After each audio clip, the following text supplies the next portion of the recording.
Hey everyone, and welcome back to the Writing Podcast. I'm your host Adam, and I'm here as always with Lindsay Baroker. And we have a special guest on today. We have Mark Leslie, who most of you may have listened to on other podcasts talk about Kobo, but we're going to pry in some stuff from him about his own work before we get into that. So, Mark, welcome to the show.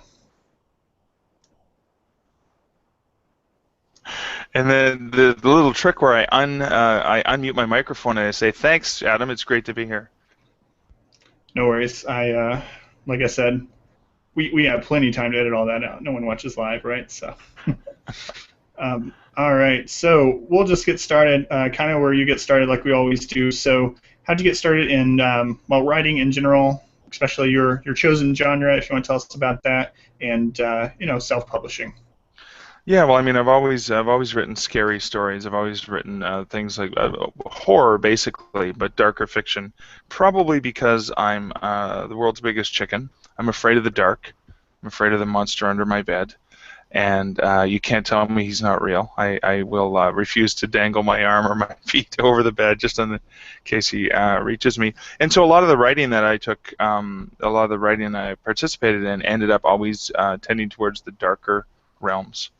I had published a series of short stories in different horror magazines and anthologies over the years, and I'm proud to say I was a pioneer to self-publishing in that I had actually self-published my first book back in 2004. And that was, I used Ingram Lightning Source, print on demand, to basically collect some of my previously short stories into an anthology called One Hand Screaming. And that was sort of my introduction into the world of self-publishing. And from that point on, I've actually traditionally published and self-published books in obviously in print, as well as in ebook. Awesome. So you're one of those that if you're in a two-story house, do you always run up the stairs? You're sure they're coming up after you? Oh yeah, for sure, for sure. They yeah, there's the monster behind the um, okay the monster behind the furnace. He sometimes hides under the stairs when you're on your way up. That's exactly what happens. That's right. So, all right, and it's kind of we were talking before the show how you have a scalable companion that you take around with you, and I was like, and I read that you called yourself a scaredy cat, and I was like, well, that's kind of an odd thing, but I guess if you write about what scares you, you're going to hit other people that are in the same mindset. So Yeah, there's no shortage for inspiration. When you're afraid of everything, everything's a story, right? So that's a good thing. And I do hang around with Barnaby Bones. So Barnaby is my skeleton. I've had when I launched my nonfiction book one, Haunted Hamilton in 2012. I picked up Barnaby, and he came to the book launch. And from that point on, he was also on. I was on a morning live program in Hamilton, and the way I got on the show was kind of funny. I was in the newspaper, and because my office is filled with skulls, not human live skull, like real ones, but actual, plastic and made with other materials, not actual bone. The photographer had done a shot of me surrounded with my skulls, and the morning show host had called me that day and said, "Oh my God, I saw the article about your new book. I'd love for you to be on our show tomorrow morning. Could you come in?" And then she goes, could you bring the skulls? And so I brought my skulls and a whole bunch of the props that I would normally take when I do a book signing, and I surprised her by bringing Barnaby, and she was pretty excited because she sat Barnaby on the stools beside us when we did the interview, and the cameraman had a lot of fun. It was like a 6-minute segment, so the cameraman had a lot of fun zooming in and out on the different skulls and on Barnaby, and of course I brought him to the book signing, and from that point on he's just been a staple as part of my. I obviously talk to authors about author branding, and so he's become part of my author branding experience. awesome. And I also noticed that while looking at your books, I have looked at them before, and that at least predominantly it seems like they're either collections or standalones. You said that Twilight Zone's kind of an inspiration as well. Do you have any series that's going on as well, or do you try to stick to the all-in-one book? No, if I had a series, I might actually be a successful self-published author. So that's one of the challenges is I've so far done standalone. So I've written a series of nonfiction books for a publisher, and I focus on different aspects each year. So I did Haunted Hamilton in 2012. Hamilton's the city that I live in now. I did Spooky Sudbury 2013. I co-wrote that with Jenny Jellin. And Sudbury was the city where I grew up. My third book, Tomes of Terror, was haunted bookstores and libraries, and that was a bit of a departure because it wasn't just set in a single locale, but it was set about 30% of the stories are Canadian, 30% are from the U.S., and the other 30% are the rest of the world. So that was fun. And when I wrote a thriller that I self-published last year, it was meant to be a standalone, but the feedback from the readers, the two things that they asked about were, can I get it in print, and when's the second book coming out? So that of course inspired me to the second book. First draft is out there. It's sitting on the back burner while I work on two other book projects, and then the sequel will come out. So that'll be my first. I'm really excited because I remember listening to Lindsay talk about releasing her first novel and then the series, and how wonderful that worked. And from my own experience, I know that that tends to work really, really well. Once you put up book two, book one picks up some steam there. Right, for sure. Series seem to do very well self-published, but in the genre of horror, I think of the horror books that I've read, it seems like the tradition is that they're all encompassed in one book. I can't even think of any of horror books I've read that are series or serialized. So Yeah. definitely interesting if you go into that route with your horror to let us know how that goes also. Well, it's interesting. I had I, Death was a novel that was actually traditionally published last year, and I wrote a special self-published, I guess, limited edition. I guess it's sort of a story that takes place between parts 2 and 3 of the novel, and I did it as a fundraiser to raise money for a conference that I wanted to support, and that sort of led me to the thought that maybe I can write a sequel to that horror novel, because yeah, it's interesting. I can't think of. Well, I'm thinking Jason Brandt perhaps has written a few that are actually series, and you think of course of something like Yesterday's Gone from David and Sean being more horror, but again that's more of a popular post-apocalyptic genre, which isn't necessarily horror. Right, it definitely bridges the gap a little bit for sure, but I think they put it into the post-apoc. So I've read that, and I guess that would count as a horror. Like I said, it's right there in the middle. So yeah. All right.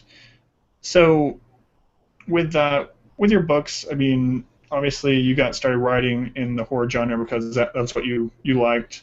But what I know you don't write in the series like we just talked about. What is your process for coming up with them? Is it just things that come to you? Do you research these legends and things in your area and use those in the fiction as well, or?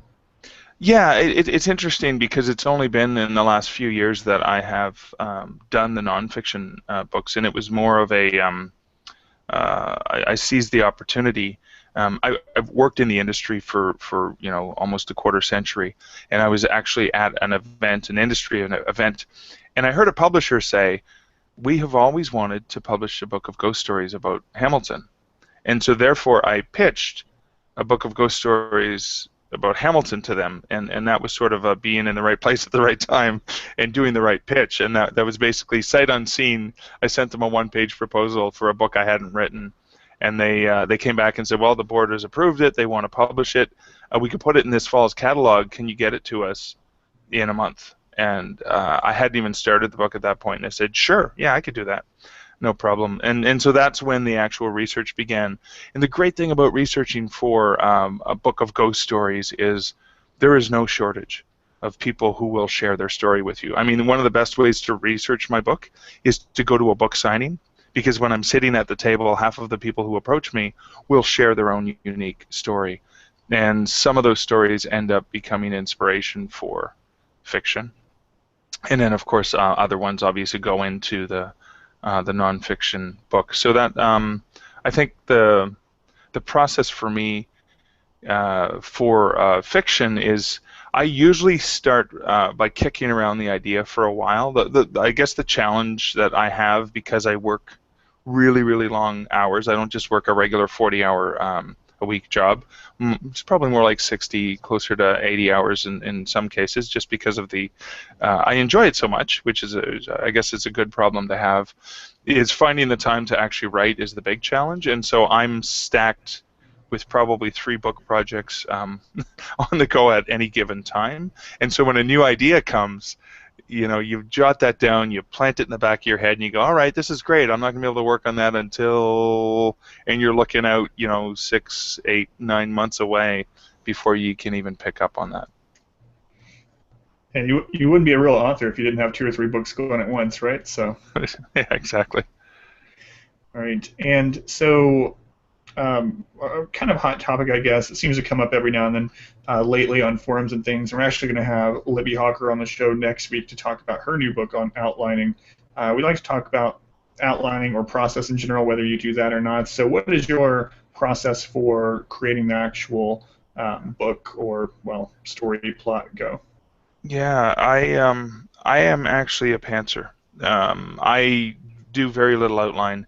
I actually did some outline for the last book that I wrote, but it was less of a detailed outline and more of a um, 3 or 4 pages of sketching some basic character elements, some key milestones that had to happen, touch points throughout the book, and kind of key moments and things like that.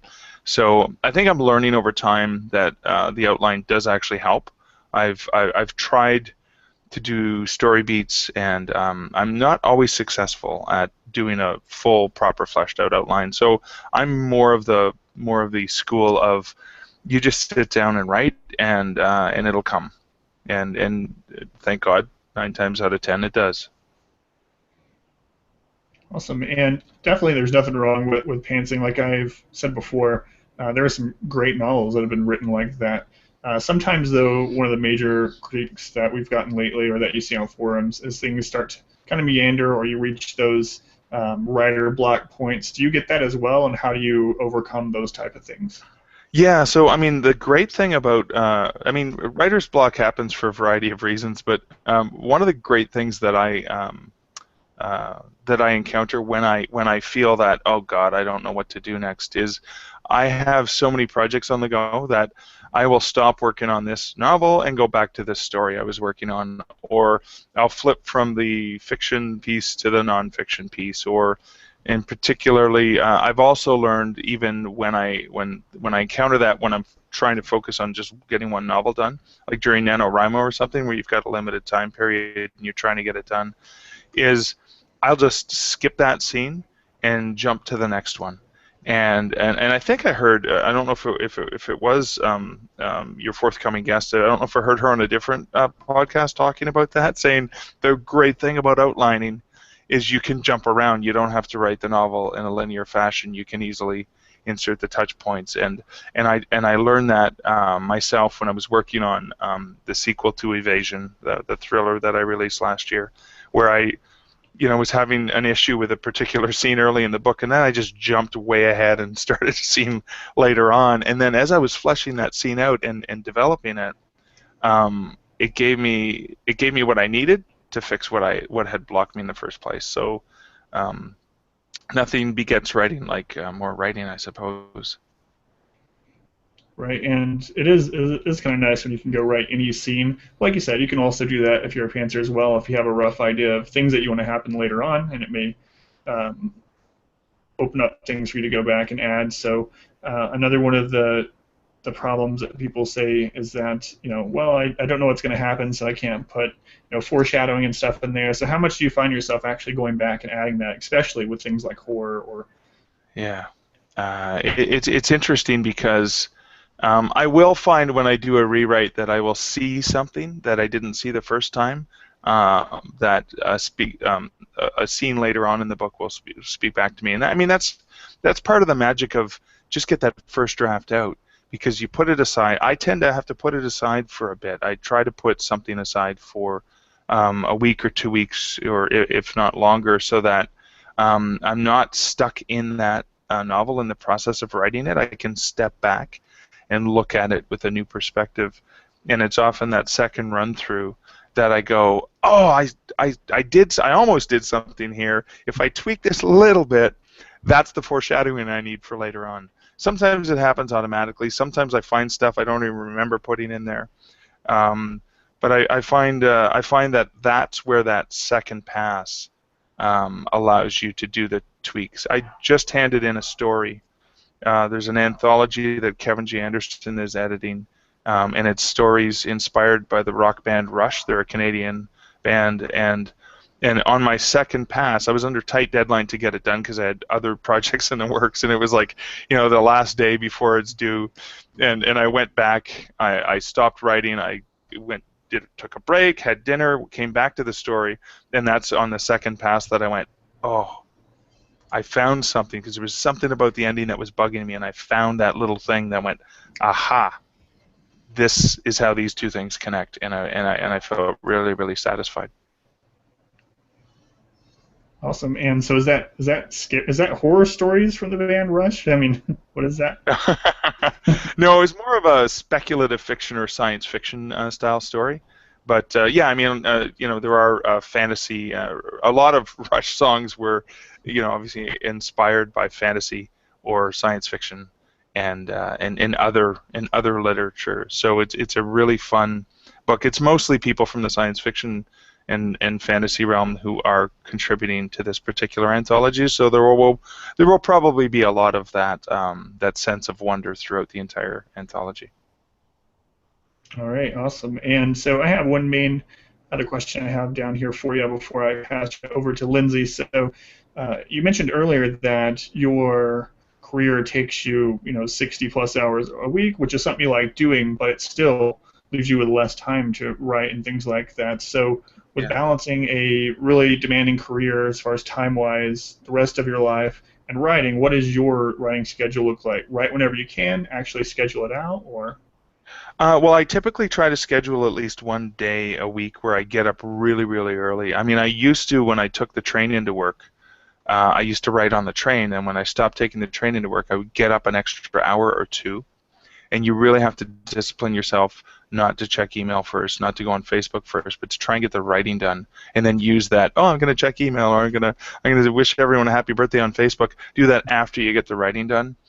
I've even found, and again, I'll draw on Kevin J. Anderson, as I just finished reading his book $1 Million Professionalism and $1 Million Productivity, two different great books for writers, and the productivity one reminds me that, you know what, if I have 5 minutes, if I have 15 minutes, and I can get 100, 200, 300 words done, that's that much more writing that I've gotten done and I finished. It's a holiday today here in Canada when we're recording this, and got up this morning. My girlfriend and I were doing some construction work around the house, and then it got to a certain point where with the painting, it was a one-person job, and so she kicked me out and said, get upstairs and get some writing done, and I got about 3,000 words done on my next nonfiction book, which was fantastic. So I think making time for writing is probably the key. You will never find the time, because you'll always find something else that will distract you. It's like, well, I haven't seen the latest episode of The Walking Dead, or I haven't, my friends are going down to the bar and I want to join them. So there's always going to be something more appealing than sitting down, getting butt in chair and writing. So I think making the time to write on a regular basis, getting in the habit. One of the great things about NaNoWriMo is that you can you've got to write so many words a day, and once you get into that rhythm, that kind of trains your body to say, yeah, I can find, half an hour here, half an hour there to get this work done. I think that's a key element, at least for me. Yep, that makes sense for sure. And you mentioned riding on the train. I've seen that a lot, people riding in transit. I think Mark Dawson was on a podcast, and he wrote his best-selling novel while he was going to work on the train in England, I believe. I can't Yeah, remember. I don't want to say wrong, but I guess I that's just what I did. remember. Yeah. All right, awesome. So I'm glad I got to talk to you a little bit about your books and stuff because I always hear you talk about Kobo and things like that on other podcasts you've been on. So it's nice to hear those things. But having said that, I'm going to pass you on to Lindsay, and she's going to grill you about those things. So, Lindsay. All right. Well, I just want you guys to know that you people who do not get car sick on trains and in cars have a big advantage when it comes to writing and reading. Uh, Okay.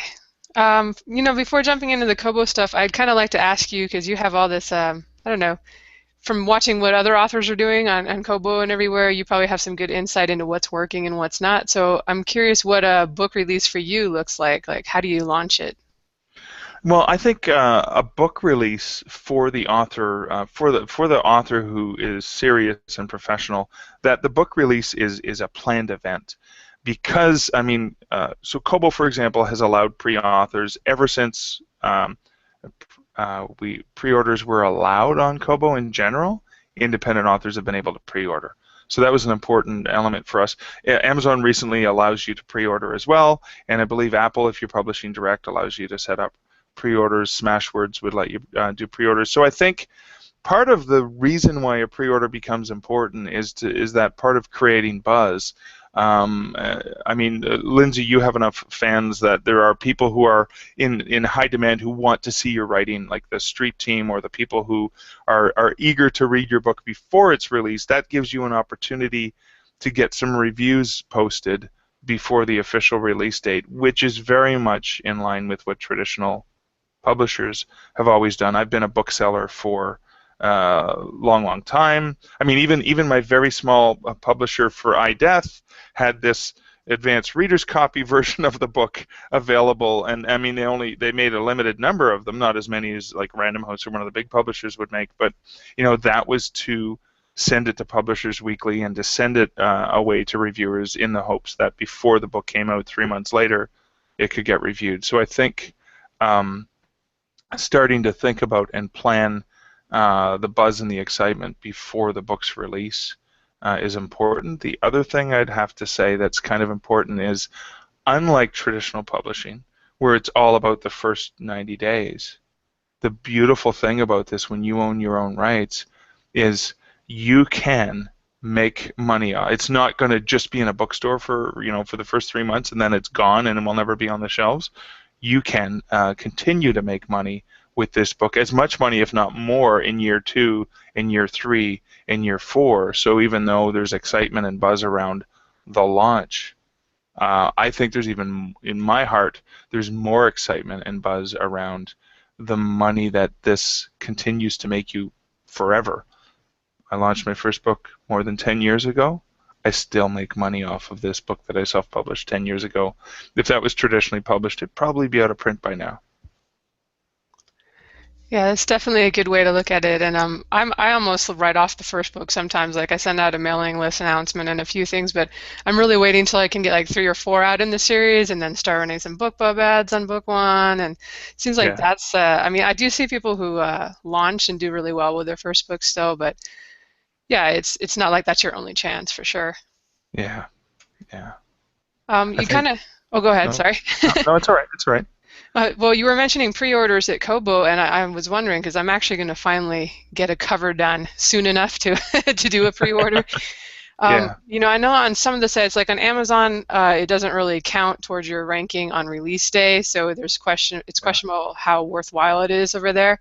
But I've heard on Apple it does count, and I was wondering on Kobo, is it the same thing where sales count and then it all helps on release day, or? A little bit of both. So what happens is on your Kobo Writing Life dashboard, you won't see the sales because we don't record them there until the money has actually been taken from the customer on the day of delivery. But the ranking and temperature, what we call the temperature of the book, actually does start to increase on the day. You're not going to get the big bang on launch day, but it's really, really hard to get the big bang on launch day. And in particular, authors should know that the launch day for traditional publishing is Tuesdays, typically, And so if you don't want to be launched on the same day that the new J.K. Rowling or Stephen King or James Patterson or big authors out, don't launch your book on a Tuesday. You may not get to the bestseller list if you're going up against that big competition. So just word to the wise for your listeners. But I think the temperature is really, really important on Kobo, and it's a slow build. It's a slow, steady build that happens as over time. That rising consistency, and I know that works well with the algorithms of on Kindle, is that having consistent sales rather than just a single day spike sales is better for you long term because of the also bots and the way that feeds the system. So seeing that on Kobo, we've actually seen a number of books published through Kobo Writing Life hit the top 50 bestseller list prior to the book's release. And it's usually in series books where that next book in the series is in pre-order and there's enough fans out there that are just dying to get to it, and it's probably because the author went back and, obviously sent out a newsletter blast and put links to all of the retailers that said, my book's now available for pre-order, go get it, because their fans are eager to make sure they don't miss it on release day, but also, of course, going in and even adding links back into the EPUB that says, here are, books 1 through, 4 in my series, you're reading book 5 now, and here's a link to book 6, which is already available for pre-order. All of those little things do help. Yeah, that's something I hope to start doing a better job of, is actually making an EPUB for each individual store so that I can put like the Kobo links for the Kobo store into the back of the previous books. I'm proud of authors who do that, do the extra work. Do the extra work. Well, the thing is just to let you know, I thought I'd share something that's relatively new on Kobo. Is we've revamped the series metadata at Kobo. So not only do we have the series name, but we have the series number there. And we're really eager for authors to take full advantage of that because of some additional things we're going to be doing to try to help drive more of those series sales. And this works out really, really well because there's a couple things. On the item detail page, there's a really great, so right below it you're looking at your book, you got the synopsis, and then you have people who bought this book also bought. The also bots, but then there's also a new thing that's in. I've seen it in it's in test right now. It's not fully live 100%. There's this great thing that it actually shows beautiful little thumbnails of other books in the series, and when you click on it, it expands it and shows you in order all the other books. That's one of them. We've also we're in the process of developing when the author gets to a particular. When the reader gets to a particular point in the book, because there's the ability to create previews automatically in our system, and I know Kindle has that same ability for previews. You can add previews to your reader library. Once you get to like 80% through the book, when you're connected online, it'll automatically take the preview of the next book and throw it into your library. So when you get to the end of that book, it says, you just finished this book, do you want to start reading the free preview of book 2? It's there. It clicks you right there. There's no, if you're on an airplane or somewhere where you don't have access to Wi-Fi, it automatically connects that and brings you there. And then, of course, the end of that preview does have that beautiful little, you have that beautiful little buy button, which is also important because we know that about 50% of users who actually read the preview, if they get through the entire preview, about 50% of them will actually click that buy button. There's also some emails that we've been testing, sending out, saying, asking you to return to the characters and places that you've previously loved, knowing if you have book 1 or book 2 of somebody's novel, that if book 3 is available for pre-order or available as an active title, to send a reminder email automatically to customers to try and prompt them to go check out your next book. So we're really excited about those new pieces of functionality. Well, that sounds really cool. I'm excited about that too. As a series writer, that sounds like it just makes it that much easier. Than I don't have to put those links in the back matter. Maybe it's automatic. We both win when you focus on writing your next book. All right, but I'm going to be looking for book 2 in your horror series. So. I guess maybe we should point out that, because I know I still run into authors who go to get into Kobo through like Smashwords or Draft to Digital. Yeah. Can you kind of talk about, because I know some of these features are only available to people who do the Writing Life dashboard. Yeah. So Smashwords was at one point in time the best place to get your work broadly available. Unfortunately, they haven't really improved all that much in the last several years, while everyone else, such as companies like Draft to Digital, have created an absolutely amazing. I mean, the Draft to Digital experience is almost as good as the Kobo Writing Life experience. It's beautiful. It's streamlined. They've improved it. They've added the functionality to control your pricing in multiple currencies, which I strongly encourage, particularly authors from the U.S. audience, to pay attention to the rest of the world. There are many other currencies, and the titles look better when they're in a natural-looking currency for each country you're looking in. But when you go through any third party to get into a retailer, you are limited.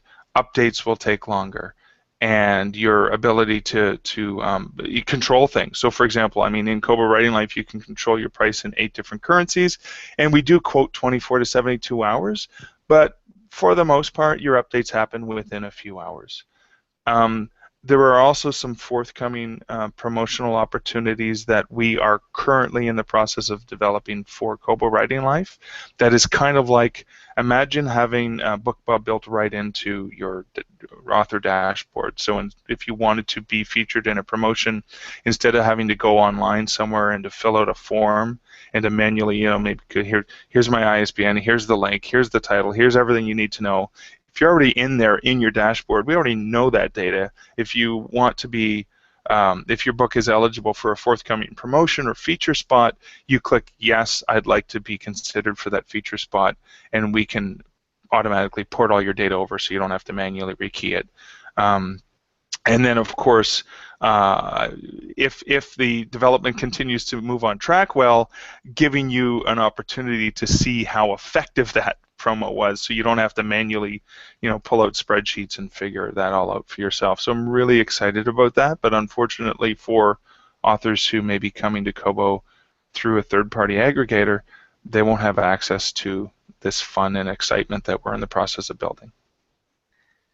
All right, and as an author myself, I have to say that I really enjoy the Writing Life dashboard, just that you can see all the countries that books are purchased in, and I don't know, it seems very user-friendly for sure. Do you get excited when you find a new country that you didn't know existed that you've suddenly sold a book in? I do, and then I wonder who's reading in English there. Is it somebody that's just hanging out, or I don't know. It's amazing how many English language books sell in non-traditional English language markets. It's absolutely amazing. I mean, I'm not even talking about people who've translated, because then they've got a whole new audience. But just the countries where you're like, really, somebody's reading English there? That's cool. Yeah, I'm always impressed with how many readers I have in Germany, of all places. It's almost like English is like I mean, obviously it's a second language, but it's like a lot of the readers seem to prefer to enjoy their fantasy in English, I guess, or maybe they don't have as many German authors, I don't know. That's yeah, actually, it's really funny. So we do have I have a European manager for Kobo Writing Life, and Cami, we have a Kobo Next, which is curated titles from Kobo Writing Life, and we actually have a German and a French and an Italian version of Kobo Next on the website. And again, that's where we're spotlighting authors from Germany, typically, or are publishing in German language books, because the English language ones are featured on the regular Kobo Next. But it's interesting how those global markets are really growing incredibly. It's definitely fun to see, and just so you're not all depending on one country for your income too. So. Yeah, that's true. That's really important. I'd like to ask one question. I'm going to ask you about the pricing in a second, but I'm curious for people who maybe like me started with Smashwords back before Kobo Writing Life existed, and Yeah. I've never transferred my older titles because I was afraid that I'd be like starting over and I would lose the reviews and everything. So is there a way to transfer without losing any momentum? Unfortunately, not necessarily. The reviews should be associated. So if you own your own ISBN, the reviews are associated to the ISBN, so they should port over. If you don't own the ISBN, that's where you may lose that. The temperature itself would be adhered to the old edition and the new edition. So what I advise authors to do, and I mean, I still publish some of my titles to Kobo through Smashwords. Because that's how I had done it before I joined Kobo and created Kobo Writing Life, so I could go in direct. I left some of the titles there just for the sake of leaving them, and I just did my go forward titles that way. I would only modify and change it going into a new going direct, for example, when you were previously going through an aggregator. If there's something fundamentally bad with the way that it's happening. Like you're trying to do a promo, you're trying to get in a BookBub, and it's taking 3 weeks for the updates to happen, or there's some other thing where it doesn't allow you to do something that you really need and want to do. So, I mean, it's every author's experience is different. So it really depends on. I mean, I think you're doing okay. You're doing okay. You're selling books that are, through Smashwords, and you're selling stuff directly through Kobo. So I think I don't see anything negative in that approach. Adam's pointing out that Smashwords is taking a cut of that money, though.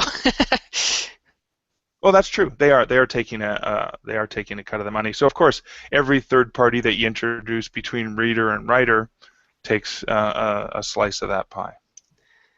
All right. Well, I'm curious. You were talking about pricing, especially for outside of your native country there. Yeah. Do you have any suggestions for? First off, let me ask: if the price you set, is that actually what shows up on the retailer site, or do you have to do something with the VAT taxes? Does it get changed at all? Yeah, see, Amazon messed around with that and confused the hell out of everyone recently. But no, the value-added tax is the price that you set is the price that the customer sees. In European countries where VAT is applicable, we have always backed out the VAT. So if you set a price of €4.99, we back out the VAT in the country it sells in, and the VAT is different. It could be 2%, it could be 8%, it could be 18%, and then we calculate your 70% royalties out of the backed out VAT. The difference between Canada and the U.S. are very similar, right? You see a price, and then depending on what state you're in, you pay extra money based on whatever the price is that's printed or that you see. And in European countries, the price you see is the price you pay, and the tax is embedded somewhere in the price. Does that help a little bit? That is, because I'm wondering, because if you can put, I like to put .99 or something. Yeah. But I was doing that for a while on Amazon with all the other countries, and then I'd actually see the book page and it'd be like .43 or something, and I'm like, what's the point? Yeah, and that's too bad, because I think they monkey with the price afterwards and try to fool around with that. But I do recommend that's a very good strategy. In North American currencies, even in Europe and the UK, a .99 price is fine, because if a customer is going to pay .75, they're going to pay .99, right? You may as well keep those extra pennies in your pocket. In some European countries, .49 is also a natural-looking price. There's nothing natural about 99, but it's become a natural-looking price for us. And I would strongly advise, if you're pricing your book at, let's say, $3.99 in US dollars, in Canada, what we're going to see on, if you let it automatically translate, we're going to see like $4.23. So the thing I like to say to authors is, if you're pricing your book at $3.99, you're probably pricing there because you believe you're not going to sell many if it's higher than that. You've lost all those customers in Canada because they're not going to pay more than $3.99. Or you're just as likely to sell it at $4.99. If you're going to sell them at $4.23, you may as well make it $4.99. And I would advise for authors, you can probably price your book $1 higher in Canada than your U.S. price, and you can do this not just through Kobo Writing Life directly, but you can do it through Kindle. You can go and set the Canadian price to $1 higher. Canadian consumers are used to books being significantly more expensive in Canada. So, for example, hardcover books in Canada are $35 to $40, whereas they're like 25 to 35 US. So for us to see a book that maybe $2.99 US, $3.99 Canadian, or $4.99 US and $5.99 Canadian, it's only $1 difference. If you make it at par, we're pretty pleased. We're pretty excited that we can get it for the great price that we could have gotten it for in US dollars. But you're probably safe to lift it by $1 in Canada. And on Kobo in particular, you will sell way more books in Canada than you will on Kobo in the US. So why not keep that extra 70 cents in your pocket? Well, you may get some more American readers, because I'm looking at that waterproof Kobo, and I keep thinking I need to get that for the bathtub. So. Oh, the H2O is a fantastic device. It's good for 30 minutes under a meter at a depth of a meter. It's pretty. It was fun at the Kobo offices when they were testing the devices up on the second floor. They had all these tubs, and they even had like hot soapy water because they're like, well, people are going to be in the bath or whatever, and then they had it submersed for, it was like this one's. We've actually tested them way beyond half an hour, but it's guaranteed for half an hour. So like this has been in the soapy water for 45 minutes. You pull it out, you wipe it off, and you're still good to go. So. For those people that like the full immersion experience when they take a bath. That's right, yeah. All right, before moving on from pricing, I was wondering if, are there any countries where you recommend going lower? Because that's something I do in India, especially Joanna talked about, I think the average book price there was only like $149 in their money, so. Yep, yeah, so India is definitely a territory to go lower, and we are just in the process. We don't yet have the ability to manually control the rupees, but that among, I think, 3 or 4 other currencies are in the works very shortly that you'll see in the Kobo Writing Life dashboard. The UK, by default, I would say round up to the next 99. In the UK, I would say by default round down, because the big publishers in the UK have been playing the, hey, let's price our books cheaper, let's price our ebooks cheaper and get more of the market. So if you're playing the indie author game of I got to get attention by going at a low price, there's more competition from the big publishers at the low price end. So if you're pricing your book, for example, at $2.99 US, by default, there's make it $2.99 in pound sterling, but you may want to drop that down to £1.99 sterling. On Kobo you definitely still get your 70%. I think you can still get your 70% at that other place. All right, that's good to know. I do love the UK because it's like the one place where I say I made more money than it looks like I made, because the what do they have? The pound is worth more than the dollar. So it's worth a lot more than the dollar, yeah. Yeah. So I'm curious, I noticed you guys have on your dashboard now a way to do promotions where you can say like this date to this date, I want to make my book 99 cents. I think I've only done it once now. Could you talk about why you might want to do that, or how it's helping out authors? Sure. I'll tell you the exact inspiration for why we built the price promo tool in there. I think I was either at London Book Fair or Paris, and an author had actually cornered our CEO and was really, really upset because she had got a BookBub. She'd finally got a BookBub. She was so excited, and she went at midnight to make the change to make her special price, and BookBub ended up dropping Kobo because the price didn't come through. And here's what happens. We have, and this is why we quote 24 to 72 hours. For the most part, if you make a price change in Kobo Writing Life, that change is going to happen. It could happen within an hour on a really good day. Happens usually within a few hours. But then what could happen, because we have I think close to 5 million titles in our database right now. If the major publishers deposit, 150,000 title updates all at the same time, you get the equivalent of rush hour traffic in a big city. You get the equivalent of, oh my God, it normally takes me, and I drive between Hamilton and Toronto to go to work every day. If I go in early enough, it takes me 45 minutes. There are times when it took me 2 hours. And so putting the price promo into our system in advance is kind of like camping out for a Bruce Springsteen concert overnight before everyone gets there. So when they open the doors to start selling the tickets, everyone who showed up at the last minute is like number 200 or 300 in line, and you're the first one at the gate. So when you put your price promo in, it has already gone through that traffic system, and it's just waiting on the end to be flipped.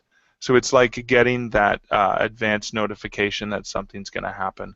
And that's specifically why we built it, because we were seeing authors trying to time promos. And as an author myself, I was like, oh, God, that means I got to be up at midnight and I got to be changing my prices on all the systems. Could we not make it easier and just let you change the price 3 weeks in advance?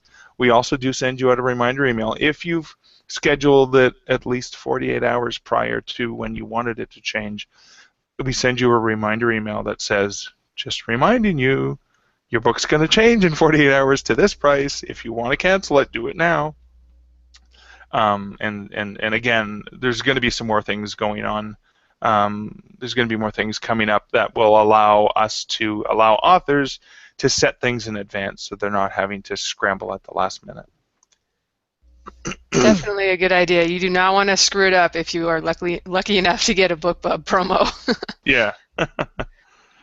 All right, and Adam was wondering, as someone who apparently hasn't switched to the Writing Life dashboard yet, Adam. with those promos, is there any limit to like how often you can run them for a certain book, or is it just whenever you want? For a particular book, you can only have one scheduled price promo in place at a time. And they can't overlap, obviously, because there's some system restrictions. You can also make your book free at any time for as long as you want. So the lowest price you can go to is 99 cents. Other than that, you can actually make your book free. You can schedule a free promo for as long as you want at any particular time as well. And I mention free only because free has been consistently one of the best ways that we've been able to use to help authors get some traction on Kobo. And we're doing some more aggressive pushing for free with some centralized locations on the main website, as well as through our apps. So, for example, on the Android app, we've been doing some 50-50 testing. We always do A/B testing on things. When you download the free, because there's a free app for every platform: Android, iOS, even BlackBerry, Mac, PC. There's free apps available for Kobo. So when you download the free Android app, the first thing you're presented with is 50% of the users are getting, here's our top 50 in your territory, and the other 50% of users were getting, here's a list, and it was actually the Kobo Writing Life free, and they were mostly books that are part of a series. Often they were free first in series, but they were just free books. But we tend to only spotlight titles that are linked if an author has other titles to sell, because we know that works really well. And we saw that 50% of them were seeing that curated list of free titles that work really well, and that has helped us boost authors who hadn't had any traction before. Suddenly they're getting people paying attention to their books, checking out that free book in their series, and then buying the next ones that are available from the same authors. Okay, great. And is that free first in series something that newer authors can come sign up for, or do you have to be hand-selected for that? Or? Well, historically you had to be hand-selected, but with the functionality, the promo functionality, and I've gone onto the keyboards and said, hey, put your link, show me your free first in series book here, and then people would have to copy and paste, and then we'd send it, and then I'd have a merchandiser trolling that list to look for new titles all the time. Very soon, with the features that we're going to be building right into Kobo Writing Life, is that when you schedule a free promo, you're going to be prompted to say, hey, do you want to be considered for this to be featured? The catch-22 is making it available to everyone is great, because that is pure democracy, and it's great. The sad news is that there's a lot more competition then. And I know, so for example, Lindsay, I listened to your podcast. I was a huge fan, so I think I reached out and said, hey, tell me when you've got some feature stuff going on so we can include you in some promos. But not everyone, we can't talk to every single author every single time because there's just too many of them. So we're always trying to come up with ways for authors to DIY their way into promos. Even though Kobo, I will be honest with you, Kobo is very much like a traditional bookstore in that we tend to only want to put the books that we feel we could be proud to say we carry in our shop up in that front window, which speaks to the professional look and feel of your book. Does it match your target audience? Is this something the merchandiser will proudly display? All those same things about having a beautiful cover hold true. So the takeaway is that everyone should have a podcast going, and hope that Mark listens to it. I listened to all of the writing actually, and I hadn't heard about you guys, so I was really excited when I was like, oh my God, there's a new writing podcast I hadn't heard about. This is awesome, and now I have to go back. I've only listened to a couple episodes, but now I have to go back and play catch up. All right, we've definitely had some good shows, so I hope that you and other people will enjoy listening to the back episodes for sure. Excellent. We've been talking for quite a while, so I want to ask a couple more questions before letting you go. Kind of on visibility, you mentioned that some authors get handpicked for various reasons. They've come onto your radar, but if somebody's like a really new author, what can they do just to try to stand out in the Kobo store? Well, I would strongly encourage them to email writinglife@kobo.com. We do actually scan the newly published titles coming through Kobo Writing Life, but there's so many titles being published, we don't always catch everyone. Like sometimes, as we're going through and looking at stuff, it comes to the attention of a merchandiser, but sometimes it's just an email saying, hey, I just wanted to introduce myself. We also have a form. It's like it's sort of a Q&A. We'll often send an email back saying, hey, give us some hook. Tell us why this is such a cool book. Tell me something about you, and we've used those to get to take a second look at some authors that we may not have noticed. Some of those end up becoming the my Writing Life features on the KoboWritingLife.com on our blog, and that alone, just that extra attention and the SEO that creates by calling out an author's work and pointing to what they're up to. Has helped. So I even would encourage, and this is just great in general, is authors who are able to network, whether it's digitally or whether it's at some event. I met some great authors at PubSense in Charleston a few weeks ago, and I met some great authors in Fort Collins, Colorado, as well. So being out there in any way, shape, or form, whether it's connecting on online communities. I'm watching a lot of the online communities too. I may not be responding or acting to a lot of stuff that's going out there, but this is my job. This is what I do for a living. So there are often authors who I see posting to forums online, and sometimes like something they say intrigues me. I click on it and then I go, hey, look at these great covers. I want to see if they're on Kobo. Oh, they're on Kobo. Cool. Maybe we can feature them in something. And so just by being engaged in the community itself, authors may be calling attention to themselves. Hopefully in a good way. Not that they were dancing naked at the latest con party or something. Well, that sometimes calls attention to them, but not yet. That may not get them a book promo. You never know. Maybe if they're an author of the active romances, as I think you call them. That's right. Active romances would potentially get you some attention in that area. All right. One last question from me. I know in the past you've kind of picked out some authors and let them know some of the stats, like about the read-through rate in their books, or I think I remember you saying that might be available to everyone in the future on Kobo. Is that something you guys are still working on? Yeah, so we're really excited. We did some stats that we released in the UK based on 2014 sales history and reading data, and we were excited. I was thrilled that of the top 10 best read books in the UK from Kobo, 3 of them came from Kobo Writing Life, and Casey Keller, independent author from the UK, was our #1 best read author in the UK. far above those who were on the like the New York Times bestseller list and stuff like that. So I was excited to see that. So what we do have in the works for late in this year for beginning development is taking some of the reading stats that we have access to and providing that back to authors. So for example, you've made your first book free. We've given it to customers. What you don't realize is that probably like a very small percent, 2 to 5% of the people who took that free book actually read it. But then based on the number of people who read it, how many of those people actually completed the book? How long did it take them to complete the book? And how many of those people went on to buy your next book? So you could more properly, accurately measure how effective that free giveaway was for you.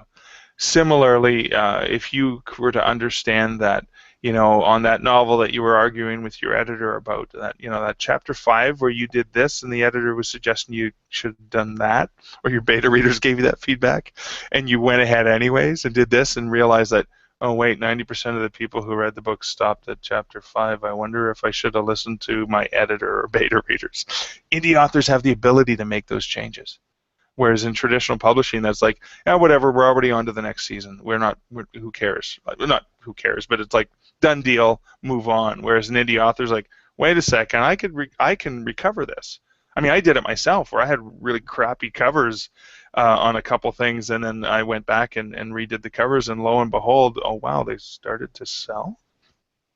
So I think one of the great things is that indie authors are willing to pay attention to those details because they care more than anyone about those details. So those details can really, really help them up their game.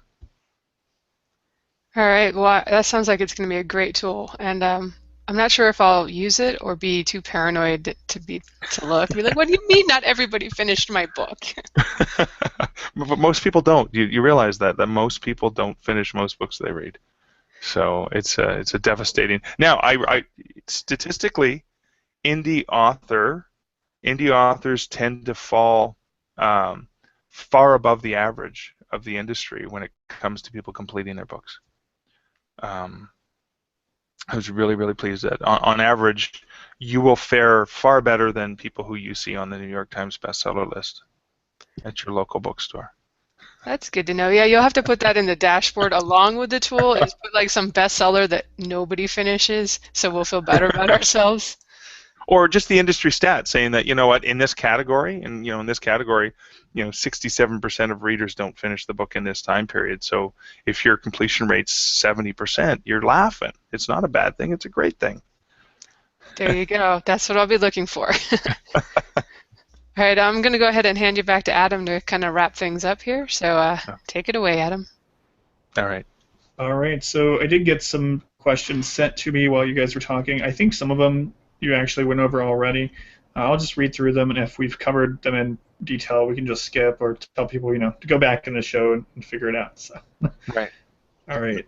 So first it says, it's often said that many countries who are just now getting up to speed on digital book content are a few years behind the curve in many ways, meaning that free 99 cents still seem to work better in those places as they did in early KDP days. From what you know, does this seem to hold true on Kobo? You talked about that a little bit already, yeah. But do you see that a lot as well? The lower prices seem to do better in those foreign countries than they do in America and Canada? I would say in general, there are way more countries that are finally where the U.S. was 2 or 3 years ago. They are now at the cusp of being turned into digital reading. What I will caution people about on Kobo is, unlike Kindle, Kobo customers aren't inspired by the lowest. It has to be the lowest price in the universe. Kobo customers tend to buy quality, and they look for good quality content. So on Kobo, you may be more likely to, instead of 99 cents, $2.99 is the new 99 cents, or $3 or $4.99. Our customers in most territories, now India would be an exception because that's a territory where they're very, very price sensitive, but in a lot of territories, you can find that growth without having to go quite as low as you had to in let's say in the Kindle Gold Rush era. Right. good information for sure. And so next on here is one that I know you just finished talking about with Lindsay. Someone was asking about the percent read information available to all authors. You went over that in pretty good detail already. Yeah. Let's see, we have another. They ask, is the automated email about the author's next book already working? They've tried to use the one on Amazon. It never seems to send out. They also wonder if the also buy suggestions or links are also already working on Kobo, or if those are just planned features. No, the also bots is constantly happening. It's happening on our devices, on the free apps. It's happening on the website as well. When you actually go to the main web page, the top banner you see are recommendations based on those also bots. Based on your reading history, if you're a reader, we show you books that we think you would like, and those emails also include those things. And I've actually seen 2 of those series title emails already. I was pretty excited. I got a single email and it had 1 book that was spotlit and featured, and 2 other books that I had that were in series that I had bought. And I was quite thrilled because what I did is I took that email and I forwarded it to a couple of the authors that I actually had their email address and said, hey, look what I just got recommended by Kobo. They're telling me, I'm only 30% of the way through your book, but they're telling me to buy your next book already. So I thought that was pretty exciting to see. Awesome. I'm glad that's working there because I've been one that also has tried to sort of subscribe to this author thing on Amazon, and I've never received an email. So it's nice that it's actually working on your guys' platform. So I'll have to try that out. Yeah, I think that might still be. I think it might still be in beta on Amazon. Is that, if I understand it correctly? Not sure. I know it's been available for some people. I think they were testing it for like a year or so, and I think it's available for everyone now. But I've still just never gotten an email, and I've clicked it on 4 or 5 authors. So it does work on BookBub, by the way. If you subscribe to an author on BookBub, you get notified if they have a sale, even if it's outside of your regular BookBub feature. So something to recommend. Authors who've been on BookBub, there's an extra bonus for you. You can subscribe to your favorite authors there. Awesome. All right, so just 2 more kind of short questions over here. One is, you talked about the reading stats. Is there any plan to, so as it is, authors have to try to figure out what their read-through rate are. Is there any stats that you're working on to show authors if people actually go on to buy their other books when they finish? Yeah, to me that's a significant part of the reading stats because we do know that there is a drop off. Like with every new series book, you do lose a few readers. So long as we can keep the reader data anonymous, so we can protect the readers and not have you figure out who they are. We do plan on showing you that yes, you consistently are able to. This is how many readers followed you all the way through a series, or this is where they dropped off. We think that that's important stats, and again, a lot of the stuff that we develop, I mean, some of it starts from feedback we get from the author community, or I sit there and look at the stats myself and go, gee, I wonder this, and well, I wonder how many other authors would like this data, and that's usually how we decide what we're gonna work on or build next. I agree. That would be an amazing help for me, even more than read through, because I just recently went through to figure out read through, or excuse me, more so than percent read. I went through to try to figure out a read through rate to see if it would be worthwhile putting a book down to 99 cents or something to up that. So that'd be an awesome stat to see. Yeah. All right. I think one of the tricks I should caution people about free and 99 cents is the less someone pays for a book, the less likely they're committed to read it all the way through. Right. Yeah, for sure. That's why a lot of the freegans they stockpile, they grab books they will never read. So, because hey, it was free. Well, I'm just going to throw it over here and forget about it. So, I mean, at least if you paid 99 cents, you're more likely to eventually pick that book up. Right. I definitely don't have 50 free books on my Kindle that I've never touched, for sure. I'm not one of those. I am. All right. The last thing is, all right. So basically, are there any additional planned features for the dashboard that you can talk about today that Lindsay or I didn't already pry out of yet? Anything on the pipeline that you can preview? Yeah, so there's going to be some further notifications. The funny thing is when we built Kobo Writing Life, one when I gave them everything I wanted, they told me it would take 3 years to build, and I was like, no, you got to build it in 6 months, guys. Come on. So there's so many features in our backlog, but one of the things that we need to really go back and revise, and that's sort of right after we get this, what I'm calling the BookBub built into the dashboard, is notifications, system notifications. So right now, you're not sure if the book is actually live yet or not. You're not sure if the price update actually made it through. So if you want, at the user level, you can set specifications for how much you want to be notified, and we will notify you of all kinds of things. The other thing I'm really excited about as an author is notifying you if your book actually hits or trends or tracks, because Kobo has 16 unique territories that it displays in. So you may be, if you're looking at it from the US, you may be #1 in your category in Australia, but have no idea because you only see the US stats. So if you've actually ranked or trended somewhere outside of the territory you're looking at it in, sharing that with you, should you want to have that. As an author, hey, if I'm top 100 in any category anywhere in the world, I want to know about it because I don't sell as well. But you know what, Lindsay's already like hitting #1 all over the place, so she's probably, tell me if I hit the top 3, and then I'll care about it. So, but again, that way each author has their own sensitivity level to how they want to be notified and what they want to be notified. So that's something that's coming up, and I'm really excited for us to begin the back-end development for that, and we'll probably begin that in another month and a half. Awesome. Yeah, that sounds really interesting also because the notification thing, so it'll stop people from, like yesterday we had a book launch and we didn't do pre-orders on it, so we were refreshing the author page and the Amazon page and trying to see when it went live so we can send out the email blast. So to be able to get a notification right away would be awesome. So yeah, it reduces anxiety, doesn't it? Yeah, it reduces the wear out on the refresh button at least. So. All right, that is all the questions that we had coming in through the site or Twitter or anything like that for today. So I want to thank you again for hanging out with us on your holiday there in Canada. Is there anything else you want to mention to anyone, or let people know where to find you and your books? Yeah, sure. So I'm markleslie.ca or at markleslie on Twitter. And if you're looking for information about Kobo Writing Life, it's kobowritinglife.com or at Kobo Writing Life.